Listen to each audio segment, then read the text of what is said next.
Hello, welcome to How to Play Wild Twist Drop Down Solitaire Poker, game for one player. We're going to be using the wild jokers as they are specifically laid out in the reference card.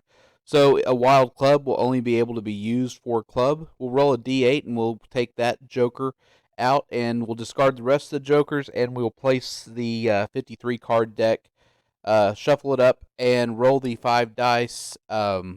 To get our information and the score needed. So we're going to take out our D8 dice and we're going to roll the 5 die, and we're going to add up the white die and multiply it by the result of the D8 or the D6, whichever was greater. This case will be the D8, and so that'll give us our score needed. We have information 5. We have a red 5 on the red die. That means we'll have 5 cards showing.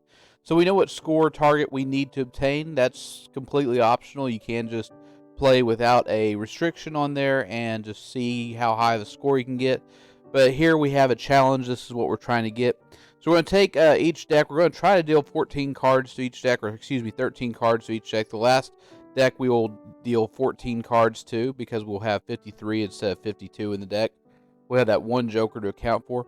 We have information 5, so 5 cards are going to be visible, and we'll have 4 different draw piles.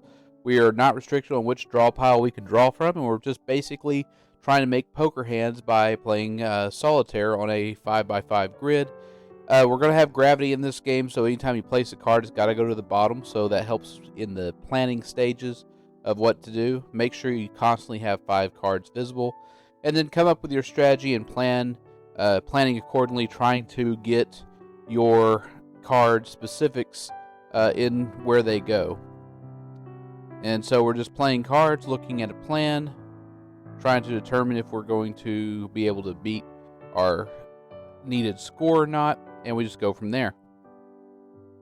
We're going to score vertical columns, horizontal columns, and the 2 diagonal X columns on the top left-hand corner to the bottom right-hand corner, and the top right-hand corner to the bottom left-hand corner.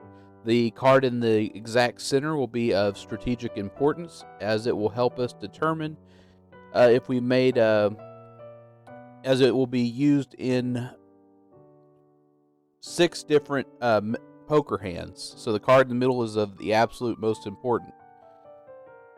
So now we're looking, we've scored the bottom row. We managed to get nothing because there is not a single meld there. There's not a single poker meld in there.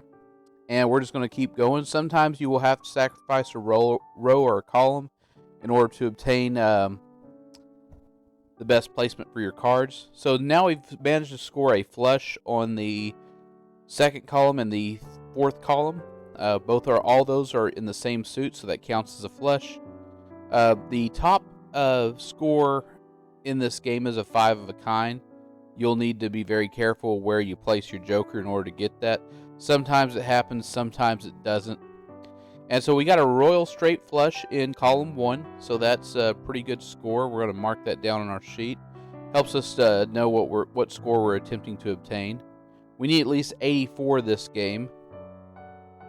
And we're going to go ahead and score a 3 of a kind, 2 pair in the middle column. And we're going to score 3 of a kind in the center horizontal column, and we'll go ahead and put those on the screen. That's what we scored. We go ahead and do our math and see what score we've obtained, and we have obtained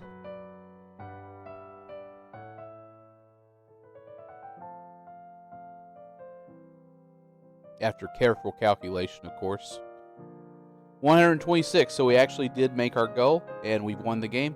So if you want to play something besides this in public, come to our subreddit, Card Game Meetups. Post your city, post what games you know, what games you want to know, what games you want to learn or teach, and where you want to do all this at. Some place that's public and easily accessible and safe for everybody to meet.